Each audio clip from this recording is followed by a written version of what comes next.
आप सबको प्रभु यीशु मसीह के मधुर जयवंत और सामर्थी नाम में रविवार की सबक की ये सुबह मुबारक हो। मेरी ये विनती है परमेश्वर से कि परमेश्वर आज इस दिन के द्वारा आप सबको आशीषित करे। आज का वचन और आज की आराधना हम सबको आत्मिक रीति से उठाए, ताकि इस अंतिम युग में हम परमेश्वर के अनुग्रह के द्वारा उसकी सामर्थ्य में बलवंत होते चले जाएं। कलीसिया कैलवरी चर्च कलीसिया के हर एक सदस्य को मेरी तरफ से आज का दिन मुबारक हो, और तमाम वो लोग जो फेसबुक के माध्यम से इस लाइव सर्मन में, लाइव आराधना में जुड़े हुए, हम सब कैलवरी चर्च सदर लखनऊ की तरफ से आप सबका हार्दिक अभिनंदन करते हैं, स्वागत करते हैं। और इस जीवित कलीसिया की ओर से हम चाहते हैं, ये हमारी प्रार्थना है, विनती है कि हर एक जन प्रभु में जीवित और सामर्थी और बलवंत बने। आइए ये समय होगा कि हम अपने सरों को झुकाएंगे, अपने हाथों को उठाकर प्रार्थना करेंगे। जीवित महान दयालु कृपालु परमेश्वर, एक बार फिर हम प्रभु यीशु मसीह के जयवंत और सामर्थी नाम को लेकर आपके सिंहासन पर आते हैं और विनती करते हैं परमेश्वर, आज का ये दिन हमारे लिए आनंद का कारण बनने पाए, आज का ये दिन हमारे लिए और भी ज्यादा सामर्थ का दिन बनने पाए, ताकि परमेश्वर हम आपके वचन और आपकी सामर्थ और आपके अनुग्रह के द्वारा स्थिर हो सके। इस अंतिम युग में हर एक महामारी, हर एक परेशानी, हर एक बुराई का सामना करके परमेश्वर अपने आप को स्थिर कर सके, ताकि प्रभु यीशु मसीह जब बातों पे आए तो हम उसकी कलीसिया में शामिल हों और उठाए जाए। पिता परमेश्वर, इसके लिए हमें तैयार करिए। और मेरी विनती है कि तमाम विश्वासियों की आंखों को खोलिए, तमाम विश्वासियों को जागृत करिए, ताकि वो अपने प्रभु की बाट जोड़े, ताकि वो उसके साथ बातों को उठाए जाए। हर एक घर के अंदर परमेश्वर आपका अनुग्रह होने पाए। तमाम विश्वासियों के लिए प्रार्थना करता हूं कि परमेश्वर उनके विश्वास को बढ़ाइए, वो किसी भी तरीके से कमजोर ना पड़े, भयभीत ना हो, परेशान ना हो, परंतु परमेश्वर आपके आश्वासनों पे, आपके प्रॉमिसेस पे जीने वाले हो सके। हम सबको इस अंतिम युग में स्थिर करके सामर्थ्य बनाइए। पवित्र आत्मा हमारी मदद और सहायता करिए। इस प्रार्थना को अपने उद्धारकर्ता प्रभु यीशु मसीह के नाम से मांगते हैं, आमीन। मेरे अजीजों, एक बार फिर आपका स्वागत है कैलवरी इवेंजेलिकल चर्च लखनऊ सदर की ओर से। और ये लाइव आराधना, लाइव चर्च, ये आपकी उन्नति के लिए है। मैं जानता हूं आप किसी भी चर्च के क्यों ना हो, लेकिन हर एक कलीसिया, याद रखिए, प्रभु यीशु मसीह की देह का अंग है। और जीवित कलीसिया जितनी भी है वो प्रभु यीशु मसीह की देह का अंग है। वही परमेश्वर अर्थात प्रभु यीशु मसीह से पोषण पाती है। तो आप अपने आप को किसी चर्च के द्वारा विभाजित ना करिए। मैं आज ये बताना चाहता हूं, इससे पहले कि हम आगे बढ़े, आज कलीसियाएं जो है वो चर्च बिल्डिंग को पूजने लगी है। They are more associated with church building, जो कि ईंट और कारे की है। याद रखिएगा, एक तरीके से आज की जो नई कलीसिया है वो चर्च वर्शिपर हो गई। अगर आप बहुत बारीकी से इस चीज को देखें तो हम एक तरीके से मूर्ति पूजा में इन्वॉल्व हो गए। हम चर्च बिल्डिंग को ही परमेश्वर समझने लगे। लेकिन बाइबल हमें बताती है कि तुम मसीह की देह अर्थात उसका मंदिर हो। परमेश्वर हमारे अंदर वास करता है, ना कि किसी चर्च बिल्डिंग पे। चर्च बिल्डिंग सिर्फ और सिर्फ एक जगह है, एक स्थान है जहां पर हम आराधना करते हैं। जैसे इस वक्त हम अपने अपने घरों में आराधना कर रहे हैं। आराधना हमारे और परमेश्वर के बीच का रिलेशनशिप है। तो इस बात को याद रखिए कि चर्च बिल्डिंग आपके लिए परमेश्वर का स्थान ना बने। God is everywhere and Bible says God is within you, His kingdom is within you, nowhere else. इस बात को याद रखें, सारी कलीसिया के लोग इस बात को याद रखें। आप चर्च बिल्डिंग वर्शिपर ना बनिए। परमेश्वर कहते ना, परमेश्वर का घर, नो, परमेश्वर घर आप है।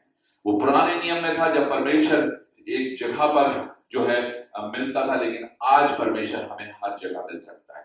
सो परमेश्वर का वचन जो है वो इंपॉर्टेंट है हमारे लिए। दूसरी इंपॉर्टेंट चीज, do not give place,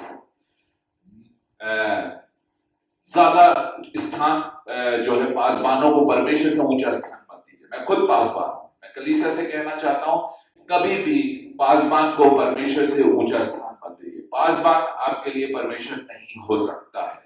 Paswan का काम है कि वो परमेश्वर की बातों को बताए, अर्थात कहता है मेरी भेड़ों को चराओ। किससे चराई? चराई क्या है? परमेश्वर का वचन। जो पासवान सही रीति से परमेश्वर का वचन आप तक पहुंचाए वही सही है।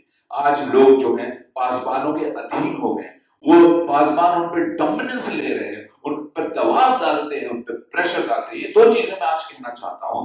मैं खुद पासबान हूं, इसलिए परमेश्वर को सबसे ऊंचा स्थान दीजिए।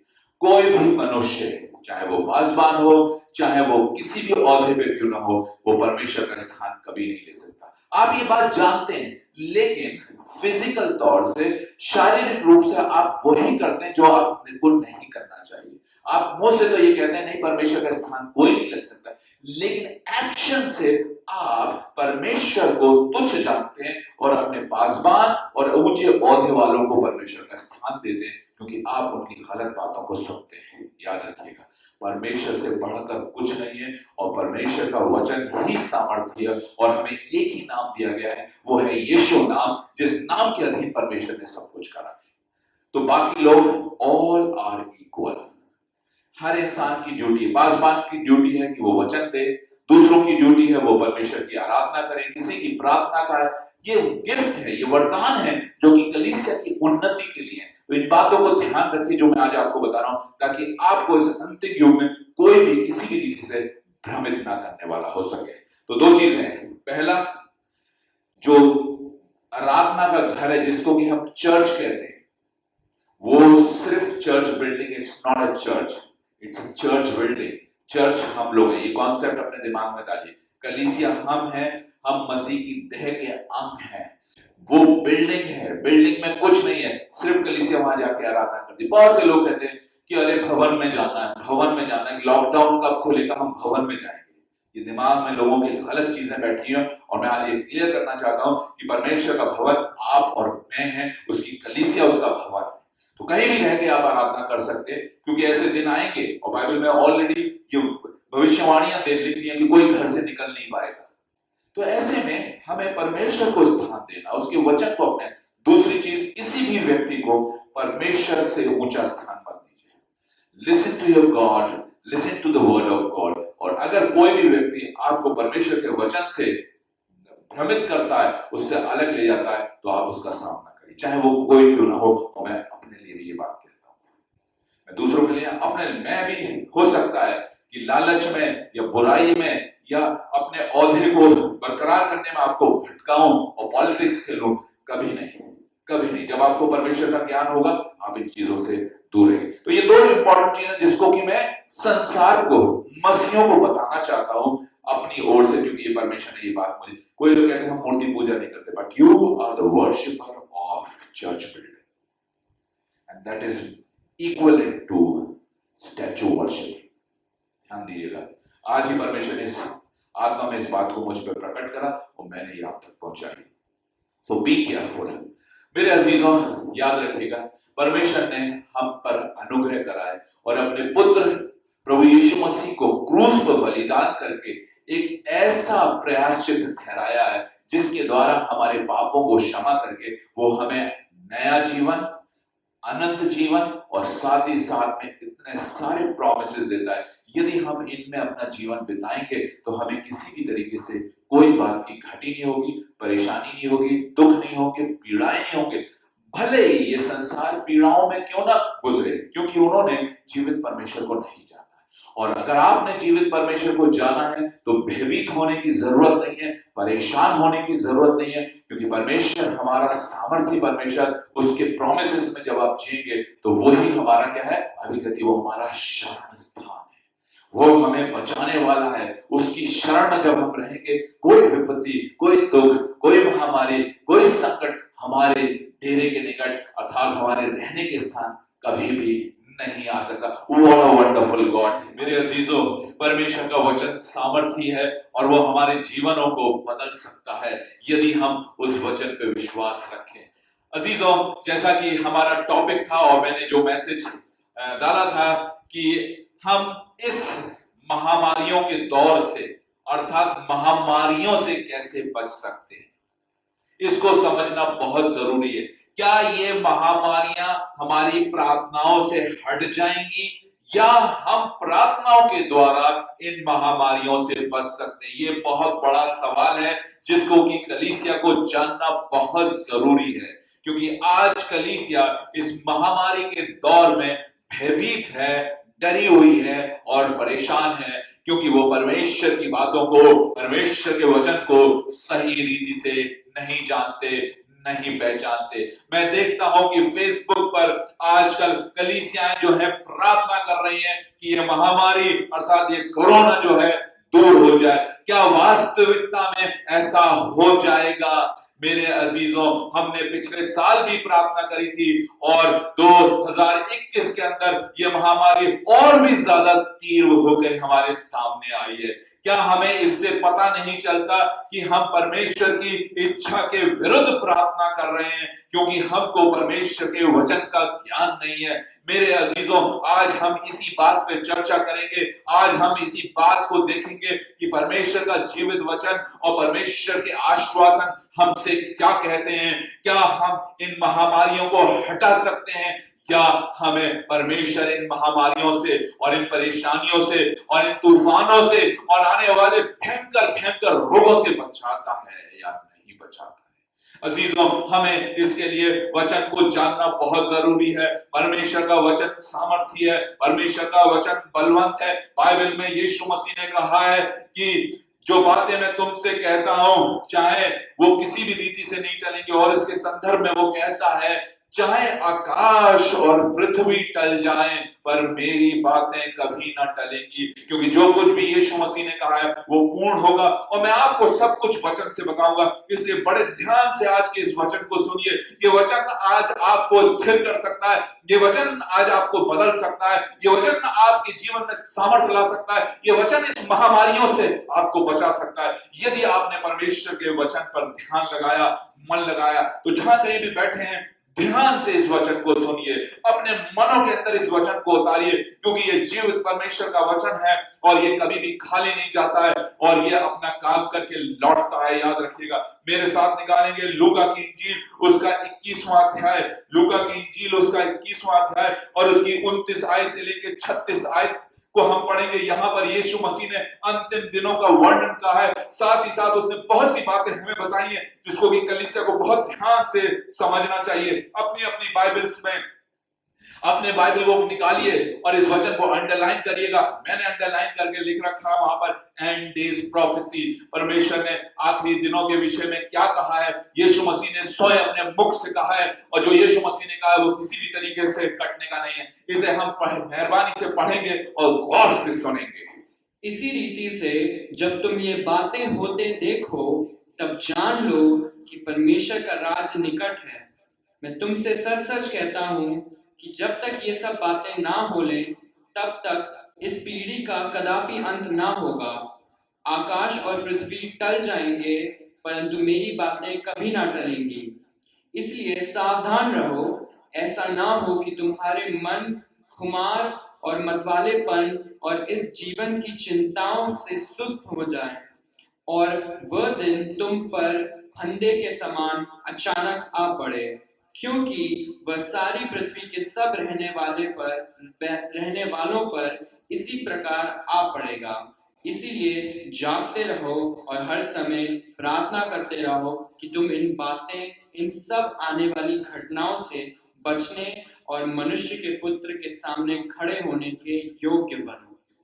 What a wonderful words! परमेश्वर ने इन वचनों को अंतिम युग के वचन बताया है। यीशु मसीह ने अपने चेलों को, तमाम वो लोग जो वहां पर खड़े थे, बताया। और इसके अंदर 29वीं आयत में लिखा है, जैसे अंजीर के पेड़ और सब पेड़ों को देखो, वो ज्यों-ज्यों उनमें कोपलें निकलती हैं, तो तुम देखकर आप ही जान लेते हो कि ग्रीष्म काल निकट है। इसके बाद वो कहता है, इसी रीति से जब ये बातें होते देखो तो जान लेना कि परमेश्वर का राज्य निकट है, उसका आना निकट है। मेरे अजीजों, ये तो निशानियां हैं। क्या आप और मैं परमेश्वर की निशानियों को मिटा सकते हैं प्रार्थना से?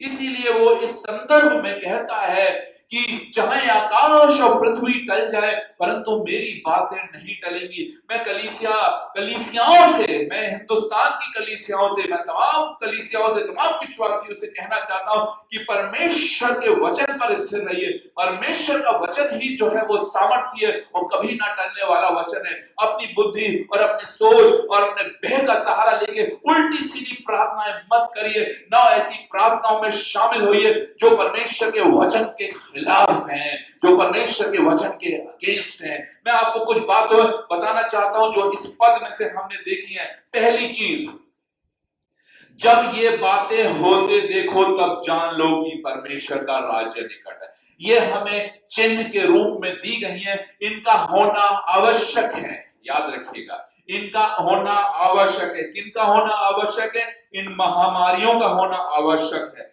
देखिए, इसको बात को बहुत ध्यान से और बहुत ही गहराई से समझेंगे कि अंतिम युग में जो है महामारियां आएंगी, अकाल पड़ेंगे, भूंडोल होंगे। ये परमेश्वर ने निशानियां बताई हैं और इसको कहा है, जब तुम अंजीर में नई कोपलें देखते हो तो तुम्हें क्या पता चल जाता है कि ग्रीष्म काल निकट है, वसंत ऋतु निकट है।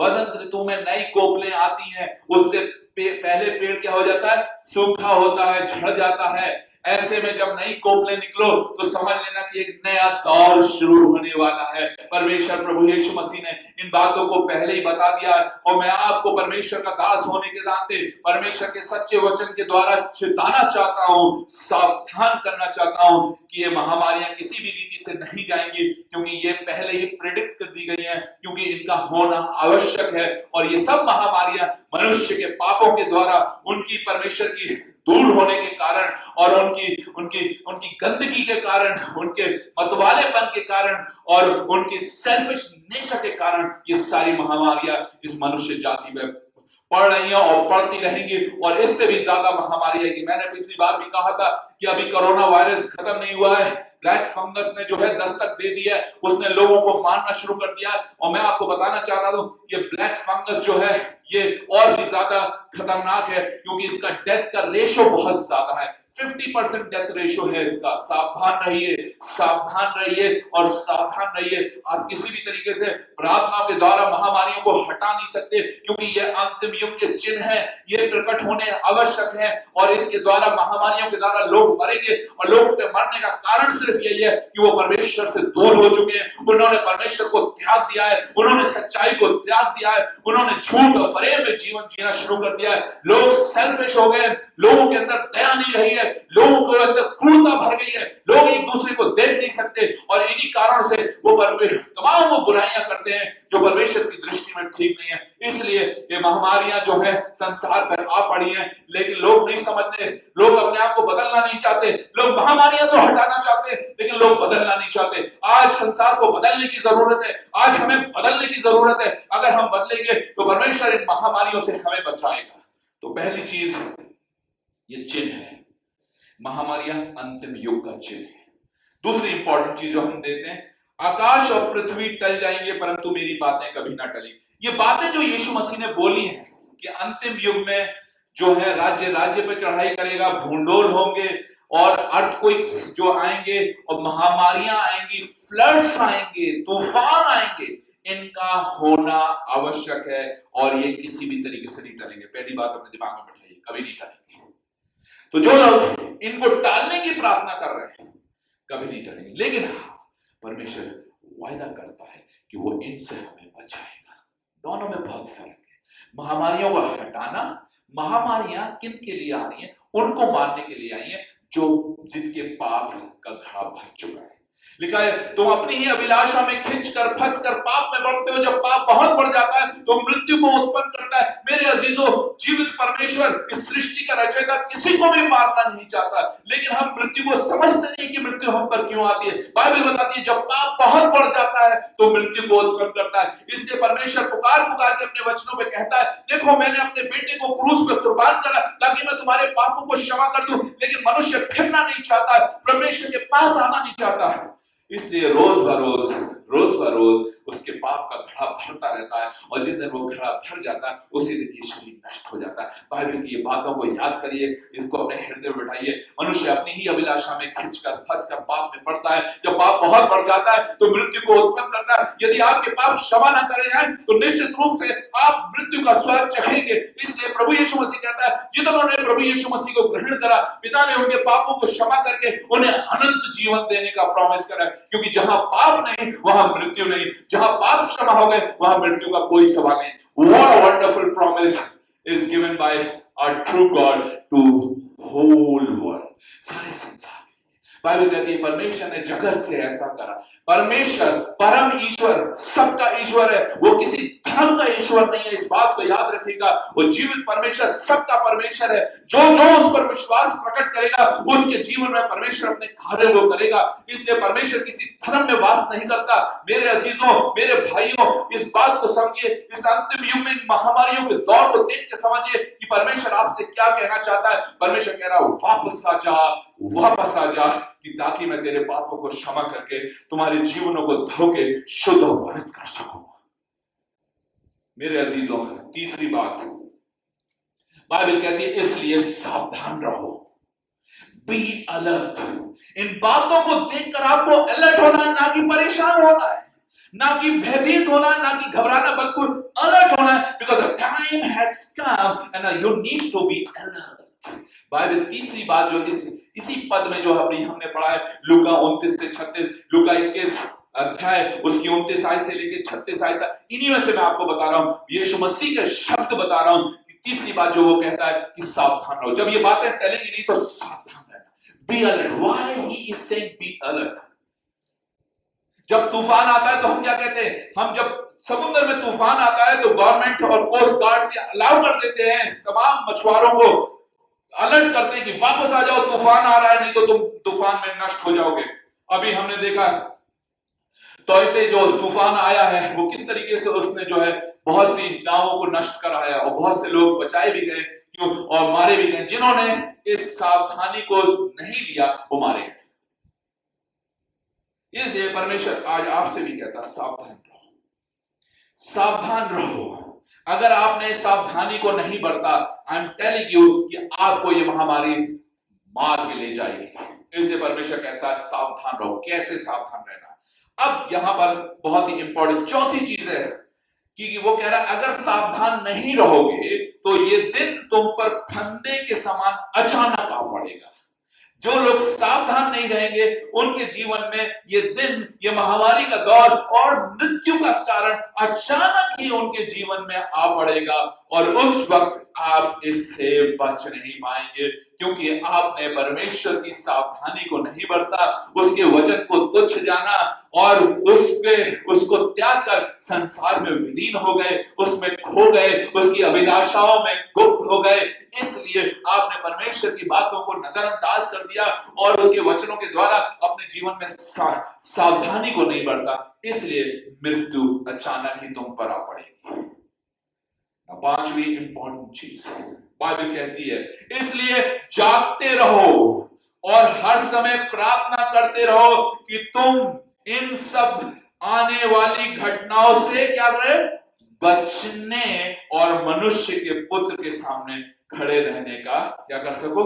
योग्य बनो। परमेश्वर ये नहीं कहता अपने वचन में, यीशु ये नहीं कहता कि ये महामारियां मैं हटा दूंगा, परंतु परमेश्वर कहता है, प्रभु यीशु मसीह अपने वचन में कहता प्रार्थना करते रहो, जागते कॉन्शियस रहो, अलर्ट रहो और प्रार्थना करते रहो, ताकि जितने भी ये महामारियां आने वाली हैं और भी महामारियां आने वाली हैं, परमेश्वर आपको इनसे बचाए। और ये तब संभव है जब आप निरंतर बेसिस पे प्रार्थना करेंगे, क्योंकि परमेश्वर प्रार्थना के द्वारा आपकी आंखों को खोलेगा और कुछ और दिखाएगा जिनसे आप इन महामारियों से बच सकते हैं। प्रार्थना इसलिए जरूरी है कि प्रार्थना हमारी आंखों को खोलती है, प्रार्थना हमारी आत्मिक आंखों को खोलती है, प्रार्थना हमें उन बातों को प्रकट करती है जो परमेश्वर की ओर से इस संसार पे पड़ने वाली है। क्योंकि बिना प्रार्थना के, बिना मांगने के परमेश्वर कभी भी हमारी आंखों को नहीं खोलेगा। इसलिए बहुत से लोग अंधे हैं, इस जगत के लोग अंधे हो चुके हैं, उनको ये दिखाई नहीं दे रहा, उनको सिर्फ महामारी दिखाई नहीं दे रही है, लेकिन उनको सिर्फ महामारी दिखाई दे रही है, लेकिन उनको ये नहीं दिखाई दे रहा ये महामारी क्यों आई है। आज हम महामारियों का इलाज ढूंढ रहे हैं, लेकिन महामारियों का इलाज ये नहीं है। The root cause is sin. Man is separated from God. ये संसार परमेश्वर सृष्टिकर्ता से दूर हो गया है, उस ईश्वर से दूर हो गया है और मॉडर्निटी ने परमेश्वर से दूर कर दिया। आज जो नई जनरेशन है उनको परमेश्वर और ईश्वर के प्रति कोई लगाव नहीं है। वो कहते हैं ये सब झूठ है, ये सब बेकार है। वो अपनी जवानी की दैश में, संसार की अभिलाषाओं में बुरी तरीके से डूबे हुए हैं। मैं जवान पीढ़ी को ये चिताना चाहता हूं कि जाग जाओ और जाग जाओ, क्योंकि परमेश्वर के निकट आओ, तभी वो तुम्हें बचाएगा। मेरे अजीजों, ये तमाम महामारियां, इनका आप तोड़ खोज नहीं पाएंगे। साइंटिस्ट इनका तोड़ खोज नहीं पाएंगे। अगर एक का खोजेंगे तो दूसरी आ जाएगी, दूसरी की खोज में लगेंगे तो तीसरी आ जाएगी, तीसरी की खोज में लगेंगे तो चौथी आ जाएगी, क्योंकि ये बातें परमेश्वर ने पहले ही कहते हैं कि महामारियों का दौर आएगा। This is not the way to protect yourself. Now what is the way? The first way Bible says is pray to God. Pray to God, ताकि परमेश्वर इन महामारियों से और इन प्रॉब्लम से आपको बचाए, और जब प्रभु यीशु मसीह आए तो आपके साथ, आप उसके सामने स्थिर रह सके। स्थिर क्यों? हियाव हो सके। यस परमेश्वर, हमने तेरे वचनों को माना, हमने तेरे वचनों पे अपने विश्वास को प्रकट करा। आज जब प्रभु यीशु मसीह आएगा तो वो लोग लज्जित होंगे जिन्होंने अपने विश्वास को खो दिया। नाउ, तो पहली चीज है प्रार्थना करिए। प्रार्थना करने से होगा क्या? मैंने आपको बताया, प्रार्थना करने से परमेश्वर आपकी आंखों खोलेगा, इसलिए वो कहता है जागते रहो। That means you are sleeping. Sleeping in which sense? कैसे सो रहे? आत्मिक रीति से सो रहे। संसारिक और फिजिकल रूप से तो आप जागृत है, इन आंखों से आपको सब कुछ दिखाई दे रहा है, लेकिन इन आंखों से आप वो नहीं देख सकते, आप इन आंखों से कारण नहीं दे सकते, आप इन आंखों से उनको ये नहीं जान सकते ये बीमारियां क्यों आई। बीमारी तो दिख जाएगी, बीमारियों के कारण नहीं दिखेंगे और ना बीमारी का उपचार दिखेगा। इसलिए people are dying. Those who are saved, they are on the warning. ये मत सोचिएगा कि आप बच गए। पूरी तरीके से कौन बचेगा? जो परमेश्वर से जुड़ा हुआ है, जो ईश्वर से जुड़ा हुआ वो बचेगा। उस पर कोई, एक कहावत है, जाको रखे साइयां मार सके ना कोई, ये कहावत है, दोहा टाइप का। इसी को बाइबल कहती है, if God is with you who can be against you. यदि परमेश्वर तुम्हारी ओर है तो तुम्हारे अगेंस्ट कौन हो सकता है? कौन सी बीमारी, कौन सा दुख, कौन सा संकट तुम्हारे सामने खड़ा हो सकता है? That means you need to come to God. People of God, people of this world, मैं प्रभु यीशु मसीह के नाम से ये बात आप तक कहना चाहता हूं, come back to Jesus, come back to God who will only protect you। वही आपको बचा सकता है। आज संसार से मुंह मोड़िए, ये चीजें आपको ज्यादा दिन तक जीवित नहीं रख पाएंगी, ये उपचार आपको ज्यादा दिन तक जीवित नहीं रख पाएंगे, क्योंकि बीमारी के बाद बीमारी, बीमारी के बाद बीमारी आने वाली है और बहुत बुरा हाल हो जाएगा। And only God, the Savior, the Creator of this heavens and earth, will save you, will protect you. Now, अब हम थोड़ा गहराई में जाएंगे और जो दूसरी वर्ष पढ़ेंगे। प्रार्थना हमने पहले बताया, उसके बाद जब हम प्रार्थना करते हैं तो परमेश्वर हमारी आत्मिक आंखों खोलता है और हमें परमेश्वर की बातों की समझ दी जाती है। परमेश्वर की बातों की समझ दी जाती है। बहुत सी बातें हम जानते तो हैं लेकिन हम उसे कर नहीं पाते क्योंकि हमारे पास समझ नहीं है। तो पहली चीज है यूहन्ना उसका 15वां अध्याय, यूहन्ना उसका 15वां अध्याय और उसकी हम 7वीं आयत को पढ़ेंगे। यूहन्ना की पुस्तक उसका 15वां अध्याय और उसकी 7वीं आयत को पढ़ेंगे। यदि तुम मुझ में बने रहो और मेरा वचन तुम में बना रहे तो जो चाहो मांगो और वो तुम्हारे लिए हो जाएगा। यदि तुम बने, now it is time to come to God, unite with God। और हम कैसे यूनाइट होते हैं परमेश्वर से? उसके वचनों को मानने के द्वारा। इसलिए वो कहता है यदि तुम मुझ में बने रहो और मेरे वचन तुम में बने रहे तो जो कुछ तुम मांगोगे तुम्हारे लिए हो जाएगा। Very important issue. Now today it is time to unite with God. How will you unite with God? Do you think you will unite with God by reading Bible every day? आप regular church जाते हैं, आप बहुत time देते हैं, आप कभी no.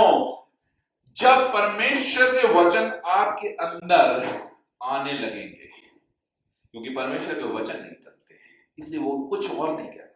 यीशु मसीह कहता है मेरे से यूनाइट होने का मतलब है कि मेरे वचन तुम में बने रहे।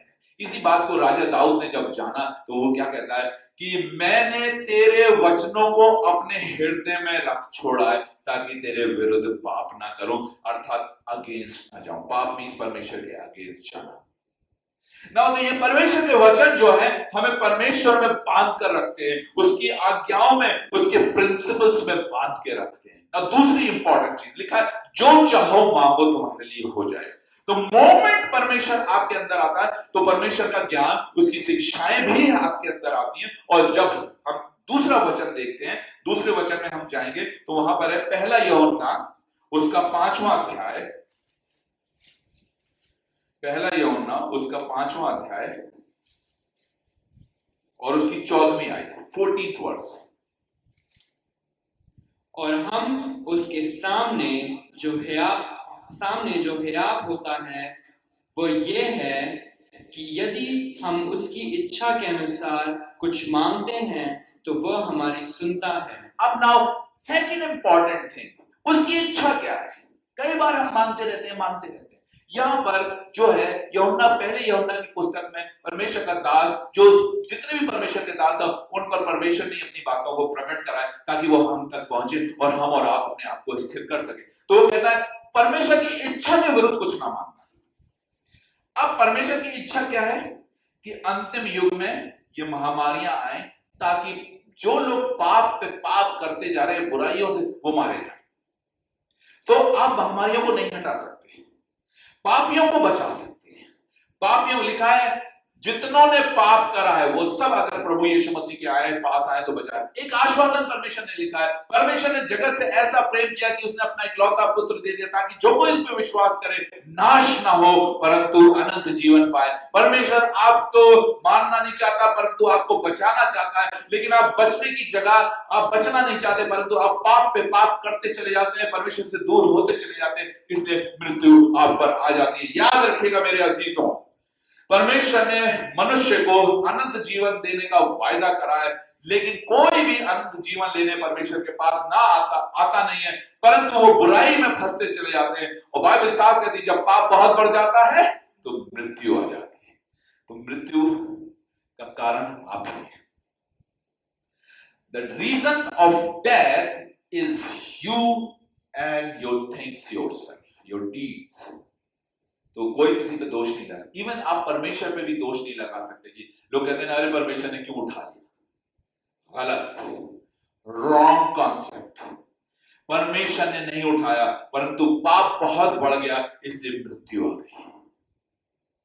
इस पाप का विनाश करना है, इस पाप को अपने जीवन से हटाना है, जिसके विषय में बाइबल में परमेश्वर ने बहुत ही अच्छा रखा है कि परमेश्वर ने अपने पुत्र को कुर्बान करा, क्रूसीफाई करके मृत्यु के अधीन करा ताकि वो हमको जीवन दे सके। और एक ऐसा मार्ग खोल दिया, एक ऐसा द्वार खोल दिया, जो कोई भी यीशु मसीह पे विश्वास करेगा और अपने पापों की क्षमा मांगेगा, बाइबल कहती है कि परमेश्वर उसके पापों को क्षमा करके उसे अनंत जीवन देगा। इसलिए जब पाप क्षमा हो गए तो दंड की आज्ञा खत्म हो गई। जब दंड की आज्ञा खत्म हो गई तो ना तो मृत्यु आपके पास आएगी, ना कोई मृत्यु के कारण आएंगे, ना कोई बीमारी आएगी, ना कोई परेशानी आएगी, ना कोई। तो वेरी सिंपल, क्यों नहीं तुम्हारी आंखें खुलती हैं, क्यों नहीं तुम देख पाते हो? क्योंकि तुम परमेश्वर की ओर फिरना नहीं चाह रहे हो। इसलिए दूसरी इंपॉर्टेंट चीज, जो विश्वासी हैं वो ऐसी प्रार्थना करें जो परमेश्वर की इच्छा के अनुसार है। Do not pray against God. मैं आपको बताना चाहता हूं, आप किसी भी व्यक्ति को बचा नहीं सकते, क्योंकि बचाना तो हम सब चाहते हैं। आप कैसे बचा सकते हैं? उसको जीवन का द्वार बता के। जीवन का द्वार क्या है? यीशु मसीह ने कहा मैं हूं द्वार, I am the door, come to me and I will give you life. क्योंकि यीशु मसीह ने हमारे पापों के लिए अपने आप को बलिदान करा। वो दंड जो हम पर पड़ना था पिता ने अपने पुत्र पर डाला ताकि मनुष्य जाति के पापों को क्षमा करके वो उन्हें अनंत जीवन दे सकता है और देना चाहता है और दे रहा है। जितने लोग इस द्वार में आएंगे, जितने लोग प्रभु यीशु मसीह को ग्रहण करके और ये विश्वास करेंगे कि वो हमारे लिए क्रूस पर मारा गया और तो उनके पाप क्षमा किए जाएंगे, और जिनके पाप क्षमा किए जाएंगे उन पर दंड। ये बातें तभी आपको समझ में आएंगी जब आप परमेश्वर को ढूंढेंगे। परमेश्वर विरासत में नहीं मिलता, परमेश्वर को कोई बाप दादा, आपके जो पापा है या आपकी मम्मी आपको परमेश्वर नहीं दे सकती मेरे अजीजों। याद रखिएगा, परमेश्वर विरासत में प्रॉपर्टी ले सकते हैं, विरासत में घर ले सकते हैं, विरासत में जेवरात ले सकते हैं, विरासत में आप भूमि ले सकते हैं, लेकिन विरासत में परमेश्वर नहीं दिया जाता, क्योंकि परमेश्वर को बाइबल कहती है जो उसे ढूंढेगा वही पाएगा, जो भी ढूंढेगा वही पाएगा। इसलिए परमेश्वर किसी भी धर्म में वास नहीं करता। मैं आज आपको बताना चाहता हूं, खुल के बताना चाहता हूं, कोई भी धर्म जो है उसमें परमेश्वर वास नहीं करता। कोई भी व्यक्ति जब तक परमेश्वर को ढूंढेगा नहीं, वो कभी उसे नहीं देख सकता। This is the reason the religion is not able to save anyone. धर्म किसी को नहीं बचा सकता, परमेश्वर बचा सकता है। परमेश्वर धर्म में वास नहीं करता। अगर परमेश्वर धर्म में वास करता तो लोग परमेश्वर धर्म के द्वारा बचाए जाते। आप किसी भी धर्म के लोग देख लीजिए, चाहे मैं क्रिश्चियनिटी से शुरू करता हूं, ईसाई क्रिश्चियन मर रहे हैं इस बीमारी से, हिंदू मर रहे हैं, मुसलमान इस बीमारी ने किस धर्म को छोड़ा बताइए? किसी भी धर्म को नहीं छोड़ा, क्योंकि धर्म में परमेश्वर नहीं रहता। परमेश्वर और हमारा संबंध जब तक नहीं बनेगा, हम किसी भी तरीके से परमेश्वर की सामर्थ को नहीं पहचान सकते। इसलिए मैं कहता हूं कि परमेश्वर, ईश्वर, खुदा विरासत में नहीं मिलता है, उसे ढूंढना पड़ता है। इसलिए कहा ढूंढोगे तो पाओगे, खटखटाओगे तो खोला जाएगा, मांगोगे तो दिया जाएगा। किससे? उस जीवित परमेश्वर से, उस सृष्टिकर्ता से जिसने सारी कायनात को बनाया, जिसने मुझे और आपको बनाया मेरे अजीजों। उसके पास जाइए, समय है। Do not waste your time, come back to God. Second चीज है, जो कुछ भी प्रार्थना में मांगेंगे उसकी इच्छा के अनुसार मांगेंगे। तो महामारियों को हटाइए नहीं, परमेश्वर कहता है मैं महामारियों से बचाऊंगा। पर यीशु मसीह ने भी यही प्रार्थना करो कि ये महामारी हमारे को ना ले जाए। तूफान आए, बाइबल कहती है तूफान आएंगे और जो घर चट्टान पे बने उनसे टकराएंगे और टकरा के वापस चले जाएंगे और वो घर वैसे ही का वैसे ही स्थिर रहेगा। This is the promise of God. परमेश्वर कभी नहीं कहता कि मैं तूफानों को हटा दूंगा। परमेश्वर कहता है मैं तूफानों में तुम्हें खड़ा रखूंगा, मैं तूफानों में तुम्हें जिंदा रखूंगा, मैं तूफानों से तुम्हें बचा के रखूंगा। That's the promise of God. Next, second Peter, दूसरा पत्रस, उसका पहला अध्याय, दूसरा पत्रस उसका पहला अध्याय, उसकी 3 आयत से पढ़ना शुरू करेंगे। क्योंकि उसकी ईश्वरीय सामर्थ ने सब कुछ जो जीवन और भक्ति से संबंध रखता है हमें उसी की पहचान के द्वारा दिया है, जिसने हमें अपनी ही महिमा और सद्गुण के अनुसार बुलाया है, जिनके द्वारा उसने हम बहुमूल्य और बहुत ही बड़ी प्रतिज्ञाएं दी हैं। हाँ, तो परमेश्वर ने जब हमें बुलाया है तो क्या लिखा है? बहुत ही बड़ी और बहुमूल्य प्रतिज्ञाएं दी है। Now this is what God is giving you. What is the treasure of God? What God is giving you? God is giving you nothing but the promises. In that promises you have everything. Now हम भौतिक चीजों को मांगते हैं। Now एक शारीरिक व्यक्ति, एक जो जिसके पास बुद्धि और आत्मिक समझ नहीं होती, वो भौतिक चीजों को मांगता है। परमेश्वर भौतिक चीज नहीं देता, परंतु भौतिक चीजों को वो अपने आश्वासनों में अर्थात अपने प्रोमिसेस में रखता है। That is the package of God, जिसमें कि उसका जो गिफ्ट रैप है उसके अंदर आपको कुछ दिखाई नहीं देता है सिवाय प्रतिज्ञाओं के। But when we follow and when we trust on the promises of God, जब हम उनको खोलते हैं प्रतिज्ञाओं को, उनके अंदर परमेश्वर हमें सब भौतिक चीजें देता है। That is very important chapter। पहला पत्रस, उसका पहला पूरा पत्रस पढ़िएगा, क्योंकि मेरे पास टाइम नहीं है। मैं सिर्फ आपकी नजर यहाँ पे इसी पे लाता हूं ताकि आप इन बातों को समझे। अभी आपने कौन सा वर्ष पढ़ा था? प्रतिज्ञाओं वाला चौथा। अर्थात एक अविनाशी और निर्मल और कौन सा था ये? ठीक है, इसकी ये बहुत ही इंपॉर्टेंट है। चौथी, जिसके द्वारा उसने हमें बहुमूल्य, बेशकीमती, बहुमूल्य शब्द करा, बेशकीमती और बहुत सी बड़ी प्रतिज्ञा दी है, बहुत सी बड़ी प्रतिज्ञा दी है। ये बहुत ही इंपॉर्टेंट है। इसका इंग्लिश वर्जन अगर देखेंगे तो यहां पे लिखा है by which he has granted to us his precious and very great promises. So God gives you promises. The very important promise what God is giving the moment you accept Jesus Christ. जैसे कि प्रभु ये Bible कहती है, परमेश्वर ने जगत से ऐसा प्रेम किया कि उसने अपना इकलौता पुत्र दे दिया ताकि जो कोई इस पर विश्वास करे नाश ना हो परंतु अनंत जीवन पाए। The biggest promise is life. सबसे बड़ा प्रॉमिस परमेश्वर हमें जीवन देता है और बहुतायत का जीवन देता है। आज मृत्यु से लोग क्यों डर रहे हैं? क्योंकि वो जीवन पाना चाहते हैं। आपकी प्रॉपर्टी, आप अपने जीवन के लिए अपना सब कुछ दे सकते हैं। याद रखिएगा, आप जीवन पाने के लिए अपनी जितनी भी कमाई हुई प्रॉपर्टी सब दे सकते हैं। आप अपनी बहुमूल्य चीजें दे सकते हैं। आप अपने बच्चों को कहते हैं मेरे कुछ भी ले जाओ पर मुझे जीवन दे दो, और परमेश्वर यहां पर फ्री में जीवन दे रहा है, बस आपको आना है। कितने अभागे हैं इस संसार के लोग, कितने अभागे हैं वो जो लोग इस प्रॉमिस को, परमेश्वर की इस बड़ी योजना को देख नहीं पा रहे। हे मेरे परमेश्वर, लोगों की आंखों को खोलिए ताकि वो इस जीवन को देख सके जिसको जो हमें फ्री में मिलता है। It's free, God is giving it free। और जब मृत्यु आती है तब इसकी वैल्यू समझ में आती है। जब मृत्यु आपके सर पर मंडलाती है तब आपको इसकी वैल्यू समझ में आती है। आज आपको समझ में नहीं आ रही है मेरे अजीजों। परमेश्वर ने हमें जीवन दिया है और वो जीवन प्रतिज्ञाओं में छुपा हुआ है, वो जीवन प्रॉमिस में छुपा हुआ है। पहला प्रॉमिस यूहन्ना 3:16 संसार के लिए है कि परमेश्वर ने जगत से ऐसा प्रेम किया कि उसने अपना इकलौता पुत्र हमारे पापों के लिए कुर्बान कर दिया ताकि जो कोई विश्वास करे नाश ना हो परंतु अनंत जीवन पाए। ये पहली प्रतिज्ञा सबसे पावरफुल और सबसे बड़ी प्रतिज्ञा देता है। लेकिन आप लेना नहीं चाहते क्योंकि आपको दिखाई नहीं देती। आप जीवन तो ढूंढ रहे हैं, लेकिन किनके पास ढूंढ रहे हैं? आप जीवन डॉक्टरों के पास ढूंढ रहे हैं, आप जीवन वैद्यों के पास ढूंढ रहे हैं, आप जीवन दवाइयों में ढूंढ रहे हैं, आप जीवन एक्सरसाइज में ढूंढ रहे हैं, आप जीवन पता नहीं किस किस चीजों में ढूंढ रहे हैं, पर जीवन सिर्फ और सिर्फ प्रभु यीशु मसीह के पास है। Life is with Jesus Christ. इसलिए वो कहता है देखो मैं तुम्हें जीवन देता हूं और बहुतायत का जीवन देता हूं। He is giving us life and the life of abundance. Come and take. Come and take. इसके बाद मैं कुछ प्रतिज्ञाएं आपको बताना चाहता हूं।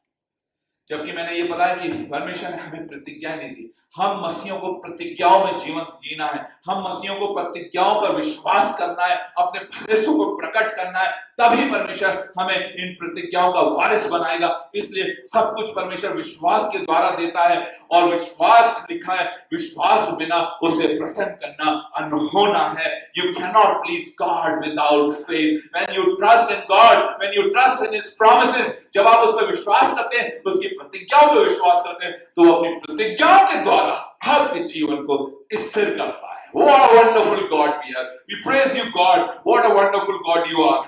आइए कुछ प्रतिज्ञाओं को जल्दी से देखेंगे। मेरे साथ निकालेंगे भजन संहिता 91। भजन संहिता 91 प्रतिज्ञाओं से भरी हुई है मेरे अजीजों। इसको जरूर पढ़िएगा ताकि पता चले कि परमेश्वर ये आपकी पढ़ने से आपकी नहीं होंगी, लेकिन मैं फिर भी चाहता हूं कि आप इन्हें पढ़ें ताकि आप उनकी प्रतिज्ञा को जान सकें। जब परमेश्वर के पास आएंगे, जब प्रार्थना करेंगे, तब पिता आपकी आंखों को खोलेगा, तभी ये प्रतिज्ञाएं आपको समझ में आ सकती हैं, तभी ये प्रतिज्ञाएं आपकी हो सकती है। वरना खाली पढ़ने से, खाली बोलने से ये प्रतिज्ञा आपकी नहीं हो जाएगी। भजन संहिता 91 और उसकी 1 आयत से लेकर चंद आयत तक पढ़ेंगे, खाली हम 5 आयत तक पढ़ेंगे। जो परम प्रधान के छाए हुए स्थान में बैठा रहे वह सर्वशक्तिमान की छाया में ठिकाना, सर्वशक्तिमान की छाया में ठिकाना पाएंगे। जब बारिश होती है तो आप छाता लगाते हैं, जब धूप होती है तो आप छाता लगाते हैं, क्योंकि छाता आपको प्रोटेक्ट करता है। इसी प्रकार जो कोई भी सर्वशक्तिमान की छाया में उसकी प्रोटेक्शन में आएगा वही बचेगा। आगे पढ़िए क्या लिखा हुआ है। मैं यहोवा के विषय कहूंगा वो मेरा शरण स्थान और गढ़ ये है। राजा दाऊद कहता है कि मैं यहोवा के विषय में कहूंगा, उसने जान लिया क्योंकि उसने पिता से मांगा, पिता ने अपनी आंखों खोल लिया कि परमेश्वर ही हमारा शरण स्थान है, परमेश्वर ही हमारा बचने का स्थान है, वही हमारा ऊंचा गढ़ है। गढ़ इसलिए होते हैं ताकि हमें प्रोटेक्ट करा जाए। गढ़ वो होते हैं जो बाड़े बनाए जाते हैं, गढ़ वो होती है जो शहरपनाहें बना के लोग उसके बीच में रहते हैं ताकि एनिमी से बचे रहे। तो यहाँ पे राजा दाऊद कहता है वो मेरा ऊंचा गढ़ है। मेरे अजीजों, ये प्रोमिसेसों की लाइन लगी हुई है, जल्दी से हम पढ़ेंगे। मैं चाहता हूं कि पढ़ें और सुने आप। वो मेरा परमेश्वर है, मैं उस पर भरोसा रखूंगा। वो मुझे बहेली के जाल से और महामारी से और बचाएगा। महामारी से बचाएगा। कौन बचाएगा? परमेश्वर बचा सकता है महामारी से। जब आपका टाइम आ जाएगा, आप सोच रहे होंगे आप अभी डॉक्टर से बच गए, आप सोच रहे होंगे आप ट्रीटमेंट से बनो। God, you are on the warning list. Those who died, their warning is finished. Now those who are alive, you are on the warning list. Warning letter पे आप जीवन जी रहे हैं। अगर आपने इस वार्निंग को नहीं समझा, यदि इस वार्निंग को नजरअंदाज कर लिया, तो अगला पड़ाव, अगली मृत्यु आपके द्वार पे दस्तक दे सकती है। मेरे अजीजों, इस बात को याद रखिएगा। इस वार्निंग लेटर को, परमेश्वर की इस वार्निंग लेटर को ध्यान दीजिए। अगर आप बच गए हैं तो परमेश्वर चाहता है कि आप वापस आए, आप वापस आए और उससे यूनाइट हो, ताकि आप अनंत जीवन को प्राप्त करने वाले हो सके। और तो परमेश्वर महामारियों से बचाएगा। और बहुत कुछ लिखा है, तुम न रात के भय से डरोगे, ना उस तीर से जो दिन में उजाड़ता है, ना उस मरी से जो अंधेरे में फैलती है, और ना उस महारोग से जो दिन दोपहरी में उजाड़ता है। That's a promise of God. If you have promise, you don't need to pray.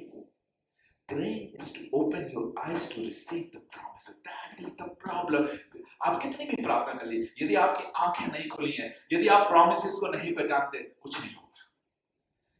ये गड़बड़ी है।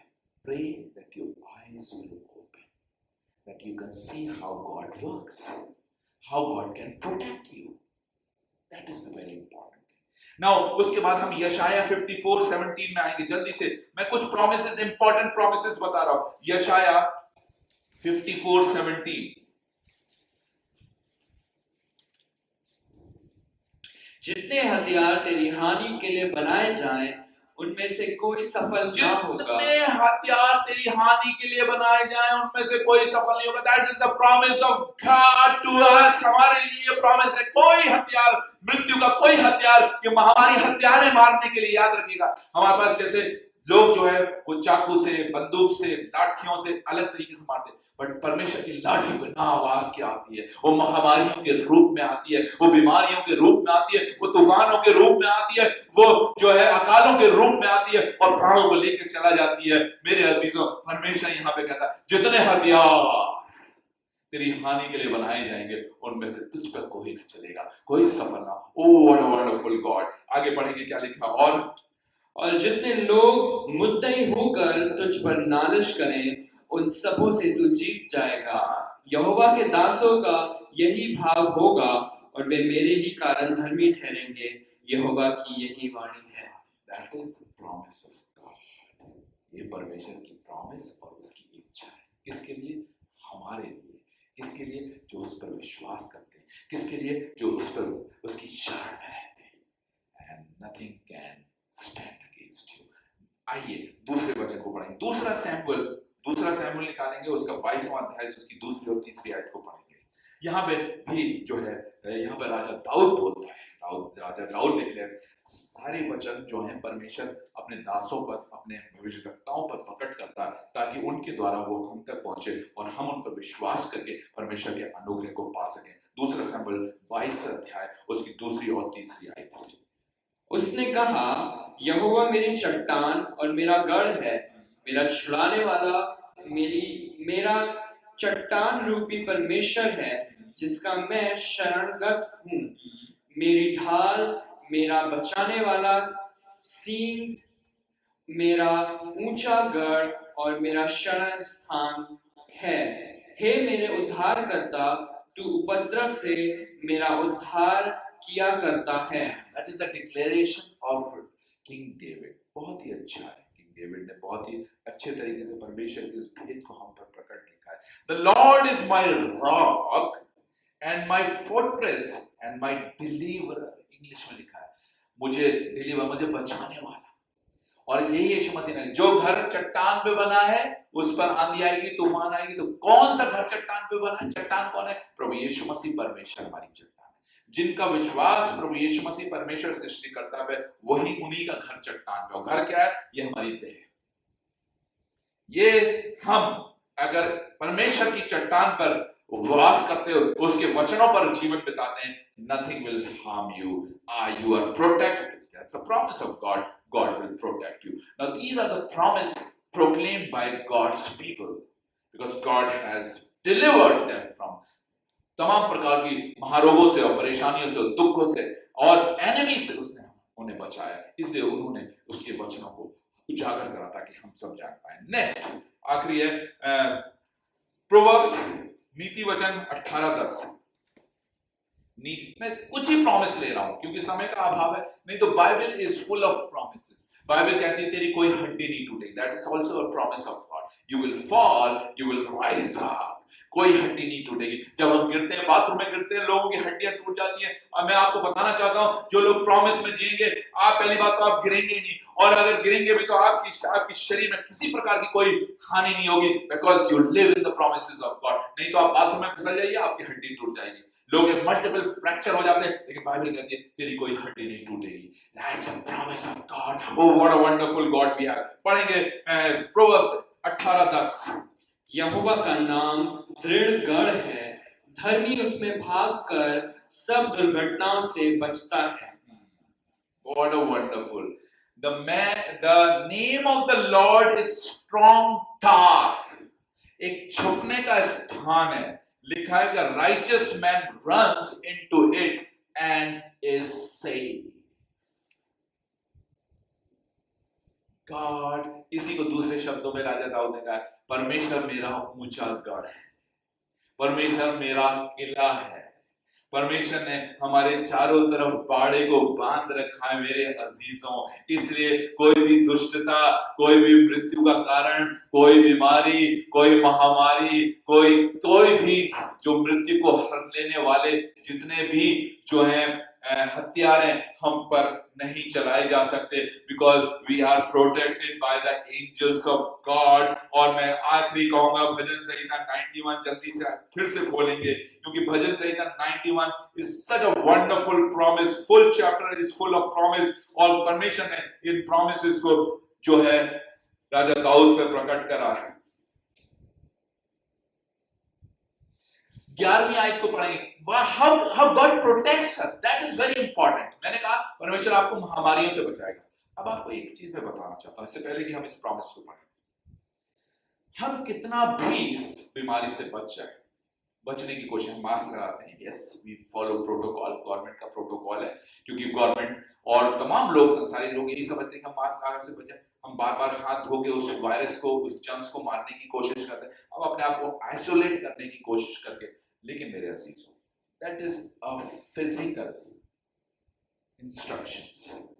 You cannot run away the enemy of death. जब वो आती है, मृत्यु आती है, तो फिर उससे आप नहीं बच सकते। इस बात को याद रखिएगा। आप इसलिए बचे हुए हैं कि परमेश्वर का अभी आप पर रहम है।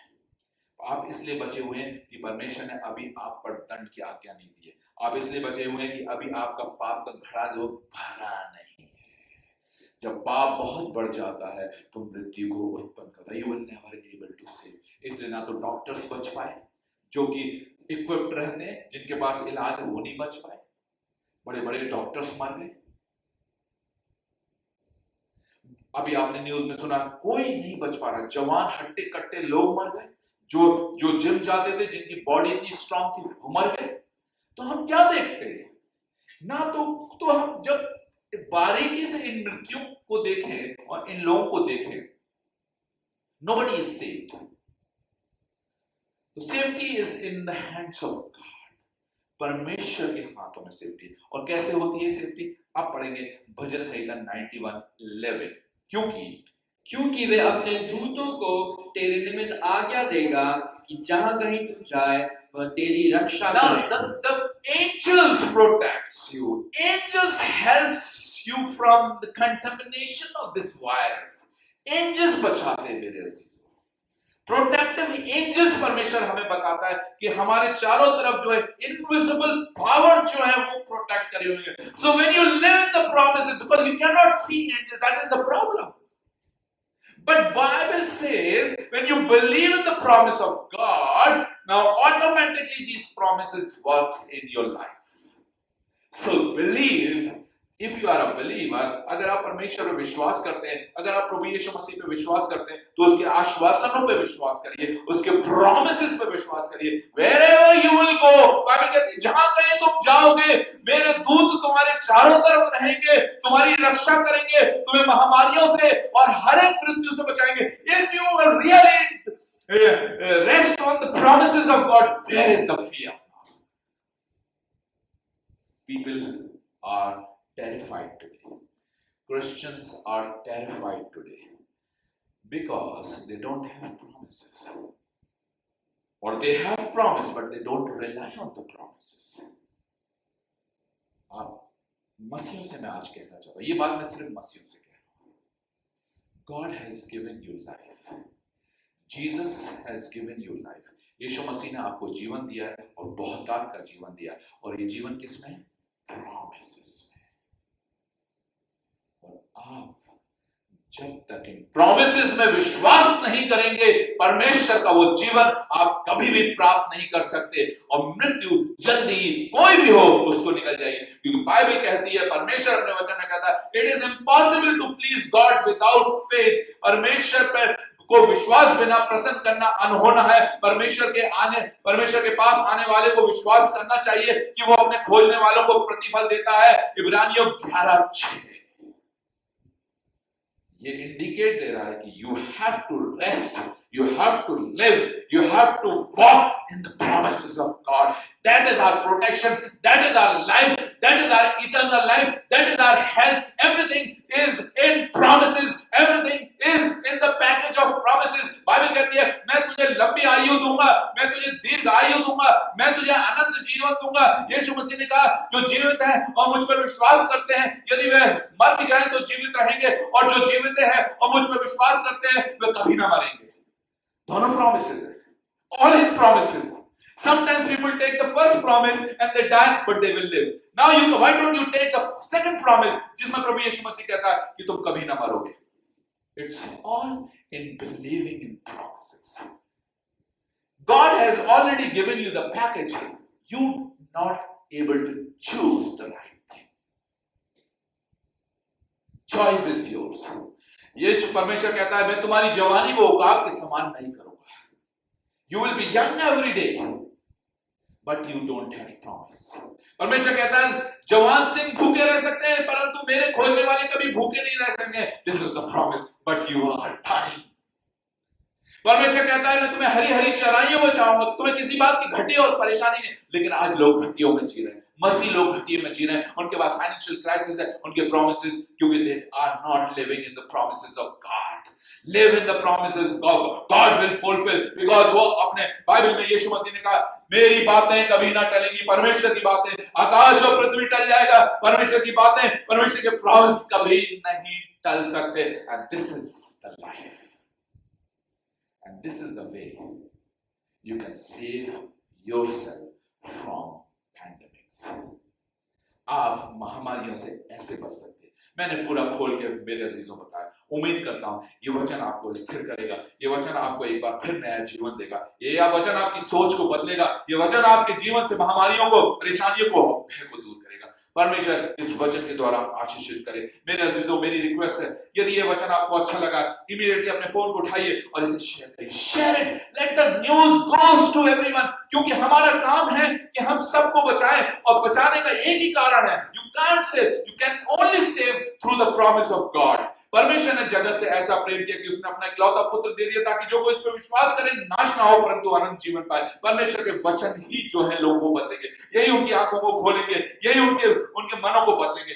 इसलिए उठाइए अपने मोबाइल को, शेयर करिए, दोस्तों तक पहुंचाइए। कोई बात नहीं, वो इसका तिरस्कार करते करेंगे, एक दिन वो इसका खामियाजा उठाएंगे। जो कोई विश्वास करेगा वो जीवित रहेगा। लेकिन आप अपनी ड्यूटी को पूरा करिए। आज अगर ये वचन ने आपको छुआ है, आपको लगता है कि मैं सच्चा हूं और मैंने सच्चाई को प्रचार करा, उठाइए अपने मोबाइल को and share it to everyone.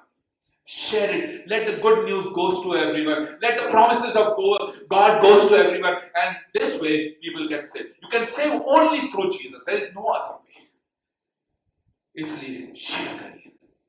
घर में जितने भी मोबाइल सबसे शेयर करिए। कहीं ना कोई आपसे अटैच है, और इस तरीके से आप एक जीवन का सुसमाचार दूसरे तक पहुंचा सकते हैं। और यकीन मानिए, परमेश्वर आपको इसके लिए आशीषित करेगा। God bless you. परमेश्वर अपने अनुग्रह के द्वारा आप सबको स्थिर करे।